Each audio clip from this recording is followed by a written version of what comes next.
నమస్తే, welcome to ASN news. ఉపాధి హామీ పనిచేసే కూలీలందరూ సమిష్టిగా కూలీ పని చేస్తేనే ప్రభుత్వం నిర్ణయించిన కూలీ నగదు వస్తుందని, పని పూర్తి అయిన తర్వాత మస్టర్ పడిందో లేదో చూసుకొని వెళ్లాలని శాట్ రాష్ట్ర కోఆర్డినేటర్ ఈశ్వరరావు అన్నారు.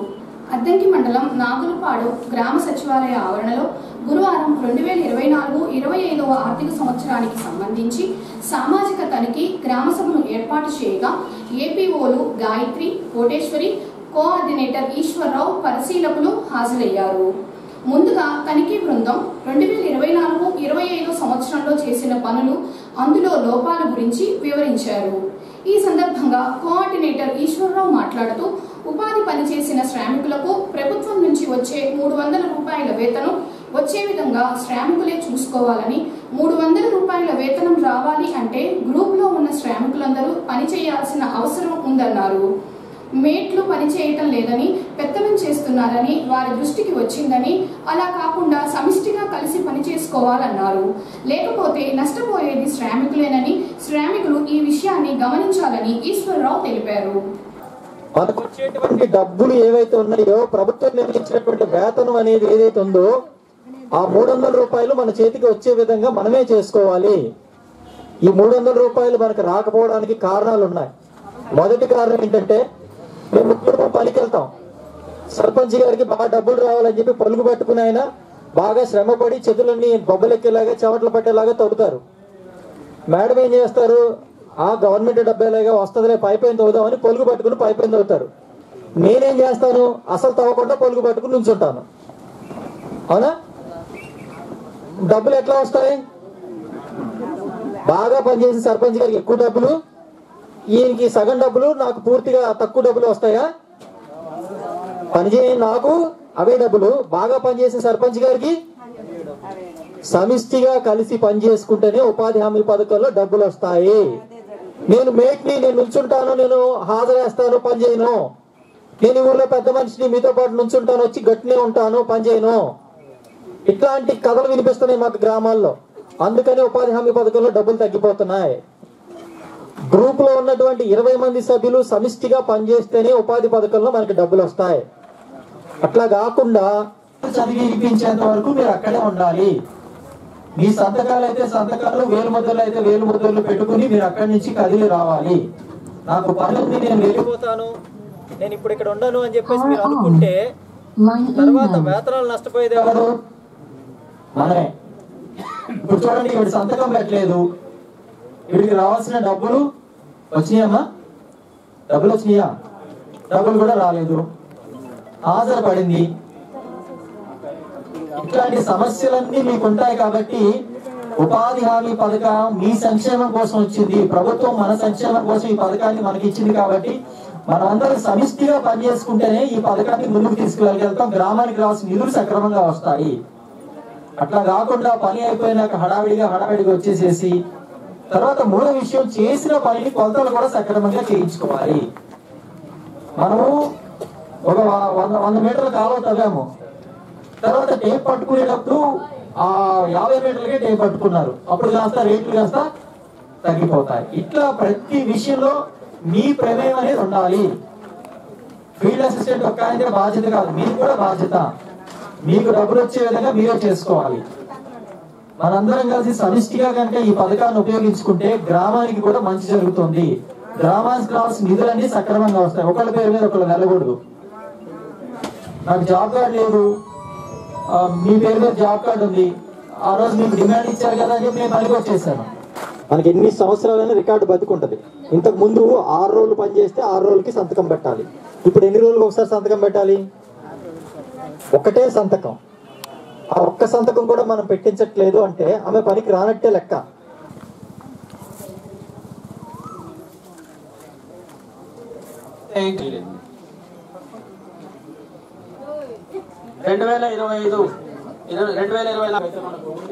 అయితే మన గ్రామ పంచాయతీలో రక్షిత మంచినీరు మాత్రం తీసుకెళ్తున్నాం. అయితే ఈ గ్రామ పంచాయతీలో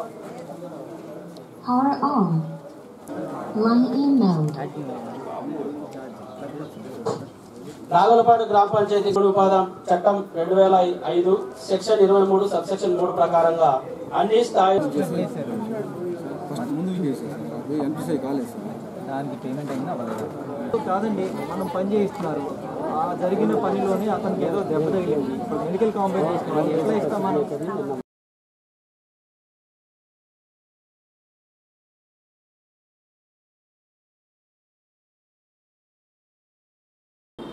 అద్దంకి మండలంలోని తల్లికి వందనం పథకంకు సంబంధించి అర్హులు 9,111 మందిగా గుర్తించగా వారి తల్లుల ఖాతాలోకి నగదు జమ అయ్యాయని, అనర్హులుగా 1,460 మందిని గుర్తించి సచివాలయంలో ప్రచురించారని, అర్హులకు తగిన ఆధారాలు ఉంటే సచివాలయంలో దరఖాస్తులు పెట్టుకుంటే పరిశీలించి ఈ నెలాఖరులోపు వారికి కూడా నగదు జమ అవుతాయని చీరాల ఉప విద్యాశాఖ అధికారి గంగాధర్ తెలిపారు. అద్దంకి ఎంఆర్సీ కార్యాలయంలో గురువారం చీరాల ఉప విద్యాశాఖ అధికారి గంగాధర్ ఏఎస్ఎన్తో మాట్లాడారు. ఈ నెల 26వ తేదీలోపు 1వ తరగతిలో ప్రభుత్వ ప్రైవేటు పాఠశాలలో చేరినట్లయితే వారిని కూడా అర్హుల జాబితాలోకి చేర్పించడం జరుగుతుందన్నారు. ప్రభుత్వ పాఠశాలలో మధ్యాహ్న భోజనంలో సన్న బియ్యం అనేది సరఫరా చేస్తుందని, ప్రతి విద్యార్థి ప్రభుత్వ పాఠశాలలోనే మధ్యాహ్న భోజనం చేయాలన్నారు. అదేవిధంగా ఈ నెల 21వ తేదీన అంతర్జాతీయ యోగా డే సందర్భంగా ప్రతి ప్రభుత్వ ప్రైవేటు పాఠశాలలో యోగా డే అనేది విద్యార్థులచే నిర్వహించి ఫోటోలు అప్లోడ్ చేయాలని ఉప విద్యాశాఖ అధికారి గంగాధర్ పేర్కొన్నారు. తల్లికి వందనం సంబంధించి మన అద్దంకి మండలంలో అర్హులు 9,111 మంది లిస్టులు ఆయా సచివాలయాల దగ్గర ప్రచురింపబడినవి. అలాగనే అనర్హుల జాబితా కూడా ప్రచురించబడింది. దీంట్లో 1,460 మంది ఉన్నారు. మరి దీంట్లో అనర్హులు ఏదన్నా మీకు తగిన ఆధారాలు ఉంటే మీరు సంబంధిత సచివాలయాల్లో మీరు గ్రీవెన్స్ పెట్టుకోవచ్చు.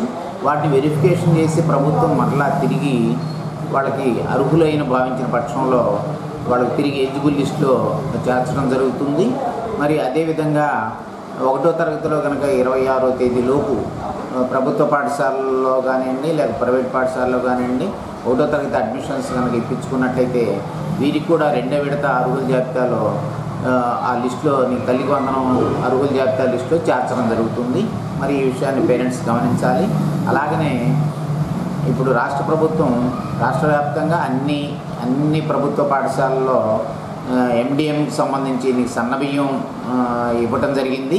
మరి దీని ద్వారా విద్యార్థులు కూడా చాలా చక్కగా మంచి ఎటువంటి అసౌకర్యం లేకుండా మరి విద్యార్థులు కూడా అసౌకర్యం లేకుండా అందరూ ఎండిఎం తీసుకోవడానికి ఎంతో ఇదవుతున్నారు. మరి అదేవిధంగా యోగాంధ్రకు సంబంధించి అన్ని ప్రభుత్వ పాఠశాలతో పాటు ప్రైవేట్ పాఠశాలలు కూడా తప్పనిసరిగా అందరూ పిల్లలు ఎన్రోల్ కావాలి యోగాంధ్రకు సంబంధించి. అలాగనే ఫోటో క్యాప్చర్ కూడా యోగా ప్రాక్టీస్ ఫోటోలు కూడా తప్పనిసరిగా యాప్లో నమోదు చేయాలి. అదేవిధంగా రేపు 21వ తేదీ నాడు రాష్ట్ర వ్యాప్తంగా జరిగే కార్యక్రమంలో మన పాఠశాల మన విద్యార్థులు అందరూ కూడా మన విద్యాశాఖ తరఫున అందరు విద్యార్థులు తప్పక పాల్గొనాల్సిందిగా అందరూ ప్రధానోపాధ్యాయులు ప్రైవేట్ పాఠశాల కరెస్పాండెంట్లు కూడా విజ్ఞప్తి చేస్తున్నాను. అద్దంకిలోని సినీ పక్కీలో చోరీ జరిగింది.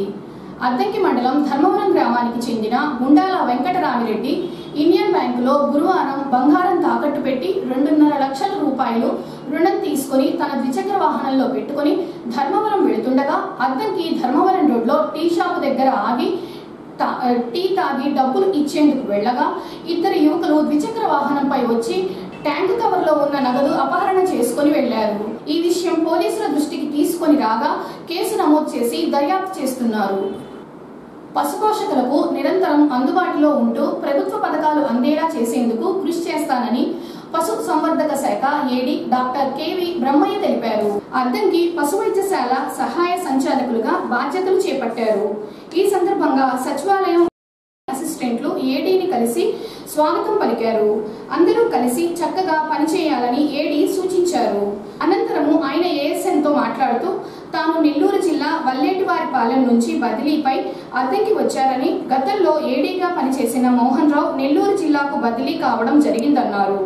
తాను రైతులకు నిరంతరము అందుబాటులో ఉండి పశువులకు వైద్యం అందిస్తారని, రైతులు కూడా వారికి పూర్తి సహకారం అందించాలని ఏడీ బ్రహ్మయ్య తెలిపారు. నెల్లూరు జిల్లా వల్లేటివారిపాలెం మండలం నుంచి బదిలీపైన మన అద్దంకి రావడం జరిగింది. పొలిటర్పాలలో 2017 నుంచి కూడా నేను ఏడీగా విధులు నిర్వహిస్తూ గవర్నమెంట్ నిర్దేశించిన సాధారణ బదిలీలో భాగంగా మన అద్దెకి రావడం జరిగింది. అక్కడ దాదాపుగా 8 సంవత్సరాలు రైతులకు ఈ సర్వీస్ని అందిస్తూ ఇక్కడ మన అద్దెకి రావడంలో ఇక్కడ కూడా అదే టెంపోని కొనసాగిస్తూ రైతులకు అందుబాటులో ఉంటూ వాళ్ళకు అవసరమైనటువంటి మా డిపార్ట్మెంట్ ద్వారా అందేటువంటి ప్రభుత్వ పథకాలన్నింటి కూడా వారికి సకాలంలో అందేలాగిన సకాలంలో వాటికి వ్యాధి నిరోధక టీకాలు కానీ వ్యాక్సినేషన్స్, డివార్మిస్ ఇవన్నీ కూడా సకాలంలో అందించి రైతు యొక్క సర్వతోముఖాభివృద్ధికి తోడ్పడతారని తెలియజేస్తున్నాను. రైతులు కూడా మన ఇక్కడ పనిచేస్తున్న మోహన్ రావు గారు కూడా ఏడీ గారు కూడా చాలా చక్కగా వారి సేవలను ఇక్కడ అందించారు. అదే ఒరవడిని కొనసాగిస్తూ వారిలాగే మంచి పేరు తెచ్చుకొని రైతులకు అందుబాటులో ఉండి సర్వీసులు అందిస్తానని చెప్పి సభాముఖంగా తెలియజేస్తున్నాను.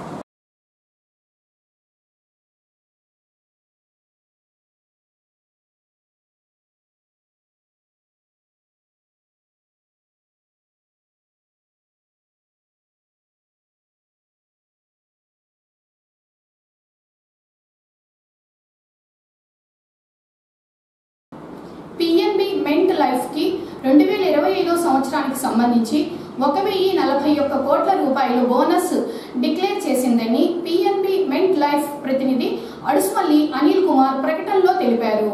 ప్రతి ఒక్కరూ పాలసీ హోల్డర్ గా చేరి అదనంగా బోనస్ లబ్ధి పొందుతున్నారని, ఈ అవకాశాన్ని ప్రజలు వినియోగించుకోవాలని అనిల్ కుమార్ చెప్పారు. పూర్తి వివరాలకు అడుసుమల్లి అనిల్ కుమార్ 9000852877 ఫోన్ నెంబర్కు కాల్ చేసి సంప్రదించాలన్నారు. సంతమాగులూరు మండలం పాతమాగులూరు వద్ద గురువారం తెల్లవారుజామున రోడ్డు ప్రమాదం చోటు చేసుకోగా ఈ ప్రమాదంలో ఒకరు మృతి చెందగా 5గురికి తీవ్ర గాయాలైనవి. పాతమాగులూరి గ్రామంలోని లారీ రోడ్డు మార్జిన్లో పార్కింగ్ చేసి ఉండగా శ్రీశైలం వెళ్తున్న ఆర్టీసీ బస్సు అతి వేగంగా వచ్చి ఢీకొట్టు అనంతపురంకు చెందిన హుసేన్ మృతి చెందాడు. స్థానికులు ప్రమాదం జరిగిన వెంటనే 108 వాహనానికి సమాచారం ఇవ్వగా క్షతగాత్రులను 108 వాహనంలో నరసరావుపేట ప్రభుత్వ వైద్యశాలకు తరలించారు. పోలీసులు కేసు నమోదు చేసి దర్యాప్తు చేస్తున్నారు.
కౌలు కార్డుతో రైతులకు ప్రయోజనం కలుగుతుందని అద్దంకి మండల వ్యవసాయ అధికారి వెంకటకృష్ణ తెలిపారు. అద్దంకి మండలం కలువపూరు, సింగల్కొండపాలెం రైతు సేవా కేంద్రాల్లో గురువారం పొలం పిలుస్తుంది కార్యక్రమాన్ని ఏర్పాటు చేయగా ఏవో వెంకటకృష్ణ హాజరై మాట్లాడారు. మండలంలోని పొగాకు రైతులు 187 మంది ఉన్నారని, వారి వద్ద ప్రస్తుతం 3000 పొగాకు నిల్వ ఉందని ప్రభుత్వమే కొనుగోలు చేస్తుందన్నారు. అలాగే కౌలు రైతులకు అన్నదాత సుఖీభవ పథకం అమలు చేస్తున్నారని, అన్ని ప్రభుత్వ పథకాలు కౌలు రైతులకు కూడా అందుతాయని ఏవో వెంకటకృష్ణ తెలియజేశారు.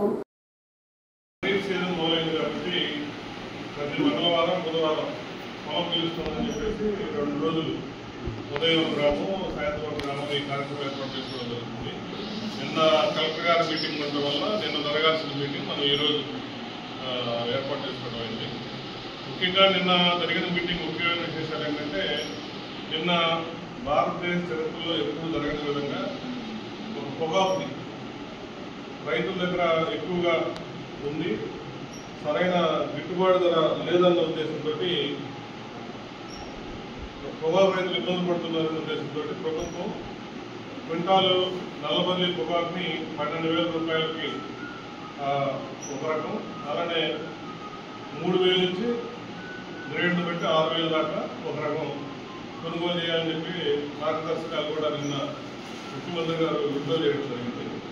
దీంట్లో భాగంగానే ఈరోజు రాష్ట్ర వ్యవసాయ శాఖ మంత్రులు అచ్చెన్నాయుడు గారు, అలానే పచ్చూరు ఎమ్మెల్యే గారు, అలానే మన మినిస్టర్ గారు రవికుమార్ గారు అందరూ కూడా ఈరోజు పచ్చూరులో ఈరోజు కొనుగోలు కేంద్రాలు ఏర్పాటు చేసి మరి ఈ నల్లబల్లి పొగాకు కొట్టడం జరుగుతుంది.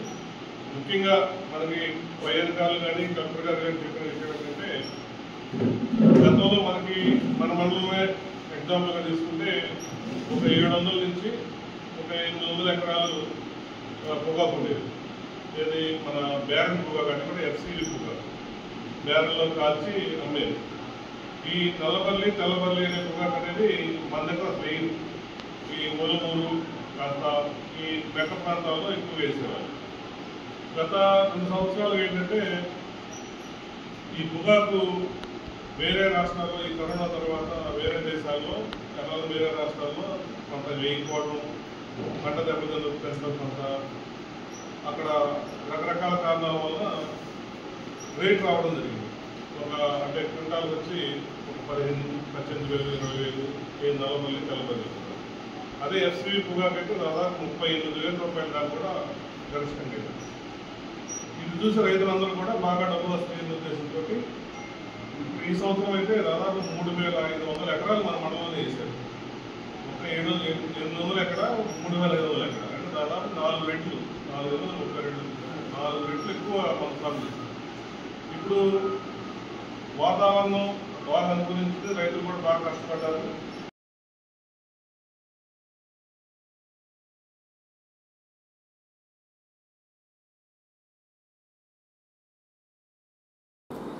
అద్దంకి మండల పరిషత్ కార్యాలయం ఆవరణలో శుక్రవారం ఉదయం 10 గంటలకు 2024-25వ ఆర్థిక సంవత్సరానికి సంబంధించి సామాజిక ప్రజావేదిక కార్యక్రమం జరుగుతుందని ఎన్ఆర్జేసీ ఏపీఓ కోటేశ్వరి తెలిపారు. అద్దంకి మండలం బొమ్మనంపాడు గ్రామంలో జరుగుతున్న ఉపాధి హామీ పనులు గురువారం ఏపీఓ కోటేశ్వరి పరిశీలించి మస్టర్ పత్రాలను తనిఖీ చేశారు. ఈ సందర్భంగా ఏపీఓ మాట్లాడుతూ ఉపాధి హామీ పనులు చేసే శ్రామికులందరూ కొలతల ప్రకారంగా పనులు చేసుకుంటేనే 307 రూపాయలు వేతనం వస్తుందని, ఏదో వచ్చి కొద్దిగా పనిచేసి వెడితే నష్టపోయేది శ్రామికులే అన్నారు. ఎంత పని చేస్తే అంత వేతనం వస్తుందన్నారు. శుక్రవారం ఎంపీడీఓ కార్యాలయంలో జరిగే సోషల్ ఆడిట్ కార్యక్రమానికి పీడీ హాజరవుతున్నారని, శ్రామికులందరూ హాజరయ్యి వారికి పనిపరంగా లేదా వేతన పరంగా ఉన్న అనుమానాలు సరిచేసుకోవాలని ఏపీఓ కోటేశ్వరి సూచించారు. ఈరోజు మనము బొమ్మనంపాడు గ్రామ పంచాయతీకి సంబంధించి మాస్టర్ వెరిఫికేషన్ కోసం అని రావడం జరిగింది. ఇక్కడ కూలీలకు అందరికీ కూడా అవగాహన కల్పించడం జరిగింది. ఇంత క్రితం ఏంటంటే వీళ్ళు కొద్ది గొప్ప పని చేసినా మనము కాస్త కూలీ చూసి చుట్టుకుంటూ కొద్దిగా అమౌంట్ కలిపి వేయడం జరిగేది. కానీ ఇప్పుడున్న సిచ్యువేషన్ ఏంటంటే ఆడిట్ పరిస్థితులు కూడా కొంచెం బాగా ఇబ్బందికరంగా ఉన్నాయి. అంతా కూడా వాళ్ళు ఏంటంటే ఎంతైతే మనం పని చేసామో మొత్తం ఆడిట్ కొలుస్తున్నారు. కొలిసి దాని ప్రకారం ఎంత ఎక్స్ట్రా అయితే మనం ఇచ్చామో అది రికవరీ కింద రాస్తున్నారు. కాబట్టి వీళ్ళ కూలీలకు అందరికీ అదే చెప్తున్నాం మేము. ఇక్కడ వచ్చినటువంటి ఉపాధి శ్రామికులకు అందరికీ కూడా అందరూ కూడా ఖచ్చితంగా మీరు పని చేయండి. మీరు ఎంతైతే పని చేశారో అంత మాత్రం మేము ఇవ్వడానికి అవకాశం ఉంది. పైన అంతా కూడా ఆడిట్ సిస్టమ్ మారింది, మనకి వస్తున్న ఇన్స్ట్రక్షన్స్ కూడా మారినాయి. కాబట్టి అందరూ కూడా దయచేసి మీకు ఇచ్చిన కొలత ప్రకారం పని చేసుకున్నట్లయితే కనుక మీకు ఆ విధంగా డబ్బులు వస్తాయి అనే విషయాన్ని వాళ్ళకి తెలియజేయడం జరిగిందండి. అదేవిధంగా రేపు ఓపెన్ ఫారం జరుగుతుందండి. ఈ ఆడిట్ సోషల్ ఆడిట్కి సంబంధించిన ఓపెన్ ఫాము రేపు 20వ తారీఖు మండల ఆఫీస్ దగ్గర జరుగుతుంది. అందరూ కనుక కొంతమంది ఎవరైతే ఇక్కడ కొంచెం మేట్లు యాక్టివ్ ఉపాధి శ్రామికులు ఉన్నారో వాళ్ళందరూ కూడా దయచేసి అక్కడికి రండి. బొమ్మనంపాడు గ్రామ ప్రజలే కాదండి, అందరూ మండలంలో ఉన్నటువంటి అందరూ ఉపాధి శ్రామికులు యాక్టివ్గా ఉండేవాళ్ళు, అదేవిధంగా మేట్లు అందరూ కూడా అక్కడికి మీరు ఓపెన్ ఫామ్కి ప్రజావేదిక అని అంటాం మనము. ఆడిట్ అన్ని గ్రామ పంచాయతీల ఆడిట్ జరిగిన తర్వాత మండలం దగ్గర దీనికి సంబంధించి ఏం జరిగింది ఏంటి అనేది ప్రజావేదికలో మనకందరికీ చదివి వినిపించడం జరుగుతుంది. దానిలో డెసిషన్స్ తీసుకోవడానికి పీడీ మేడం గారు కూడా వస్తారు. కాబట్టి మీరందరూ కూడా వచ్చి దీన్ని ఒకసారి అవగాహన మీరందరూ కూడా తెలుసుకొని ఏంటి ఎలా చేసుకోవాలి పని అనేది మీరందరూ కూడా కొంచెం తెలుసుకుంటారని ఆశిస్తున్నాను. అందరినీ కూడా రావాల్సిందిగా తెలియజేస్తున్నాను. థ్యాంక్ యూ అండి.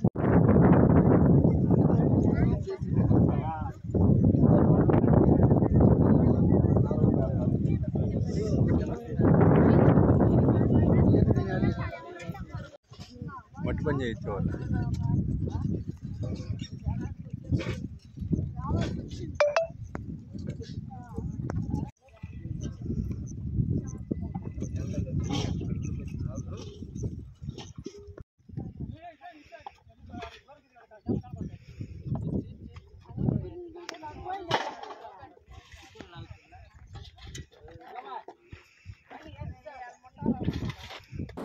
ఏఎస్ఎన్ న్యూస్ ఇంతటితో సమాప్తం. నమస్కారం.